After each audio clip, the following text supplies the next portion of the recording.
Hi കൂട്ടുകാരെ, എല്ലാവർക്കും സുഖമാണല്ലോ അല്ലേ? മൂവ് ഓൺ മെമ്മറീസിൻ്റെ കഥയിലേക്ക് എല്ലാവർക്കും സ്വാഗതം. ബസ്സിലെ തിരക്കുകൾക്കിടയിലും പ്രിയയുടെ ലോകം ശാന്തമായിരുന്നു. രാഹുൽ തൻ്റെ ബാഗിൽ നിന്ന് ഒരു ഡയറി എടുത്ത് അവൾക്ക് നേരെ നീട്ടി. അതിൽ മനോഹരമായ കൈപ്പടയിൽ ചില വരികൾ കുറിച്ചിട്ടുണ്ടായിരുന്നു. ഇന്നലെ അവർ സംസാരിച്ച ആ പഴയ പാട്ടിൻ്റെ വരികളായിരുന്നു അത്. സംഗീതത്തെ ഇത്രയധികം പ്രണയിക്കുന്ന ഒരാളെ പ്രിയ ആദ്യമായാണ് കാണുന്നത്.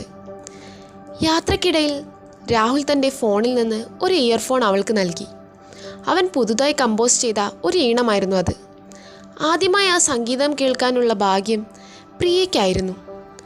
ആ സംഗീതത്തിൻ്റെ താളം അവളുടെ ഉള്ളിൽ എവിടെയോ സ്പർശിച്ചു. വാക്കുകൾക്ക് കൊണ്ട് വിവരിക്കാൻ കഴിയാത്ത ഒരനുഭവം. ഈ ഈണത്തിന് എന്ത് പേരിടമെന്ന് രാഹുൽ ചോദിച്ചപ്പോൾ യാത്രയുടെ സംഗീതം എന്ന് പ്രിയ മറുപടി നൽകി. കാരണം ആ യാത്രകളാണ് അവരെ തമ്മിൽ അടുപ്പിച്ചത്. ബസ് സ്റ്റോപ്പ് എത്താറായപ്പോൾ ആദ്യമായി അവർക്കിടയിൽ ആ ദൂരം കുറഞ്ഞു. യാത്ര പറഞ്ഞു പിരിയുമ്പോൾ പ്രിയയുടെ മനസ്സിൽ ആ ഈണം ഒരു മയിൽപ്പീലി പോലെ വിരിഞ്ഞു നിന്നു. നാളെ കാണാമെന്ന് പറയുമ്പോൾ ഇരുവരുടെയും കണ്ണുകളിൽ പുതിയൊരു പ്രതീക്ഷയുണ്ടായിരുന്നു. ബസ്സിലെ ജനാലിലൂടെ പുറത്തേക്ക് നോക്കുമ്പോൾ പ്രിയയുടെ മനസ്സിൽ ഒരു പുതിയ ഈണം മുട്ടിടുകയായിരുന്നു. രാഹുൽ കേൾപ്പിച്ചു തന്ന ആ സംഗീതം അവളുടെ കാതുകളിൽ ഇപ്പോഴും മുഴങ്ങുന്നുണ്ട്. താൻ കണ്ട സ്വപ്നങ്ങൾക്ക് ഇപ്പോൾ ഒരു മുഖമുണ്ടെന്ന്, അതിന് രാഹുൽ എന്ന് പേരാണെന്നും അവൾ തിരിച്ചറിഞ്ഞു. മറുഭാഗത്ത് രാഹുലിൻ്റെ ലോകം മാറുകയായിരുന്നു.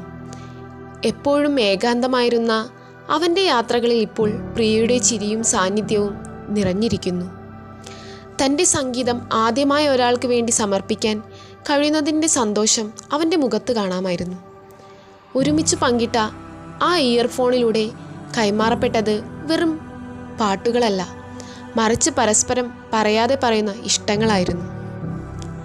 വീട്ടിലെത്തിയാലും അവർ തമ്മിലുള്ള ആ ബന്ധം മുറിഞ്ഞു പോകുന്നില്ല. പ്രിയ തൻ്റെ ഡയറിയിൽ ഈ ദിവസത്തെക്കുറിച്ച് എഴുതുമ്പോൾ രാഹുൽ തൻ്റെ ഗിറ്റാറിൽ പുതിയൊരു താളം കണ്ടെത്തുന്നു. വാക്കുകളേക്കാൾ വലിയൊരു ഭാഷ സംഗീതമാണെന്ന് അവർ രണ്ടുപേരും ഒരേപോലെ തിരിച്ചറിയുന്ന നിമിഷങ്ങളായിരുന്നു അത്. അടുത്ത ദിവസത്തെ യാത്രയ്ക്കായി, ആ അടുത്ത കൂടിക്കാഴ്ചയ്ക്കായി ഇരുവരും ഹൃദയം കൊണ്ട് കാത്തിരിക്കുന്നു. കഥ കേൾക്കുന്ന കൂട്ടുകാർക്ക് ഇത് ഇഷ്ടമാവുകയാണെങ്കിൽ സബ്സ്ക്രൈബ് ചെയ്യാനും ലൈക്ക് ചെയ്യാനും മറക്കല്ലേ കേട്ടോ.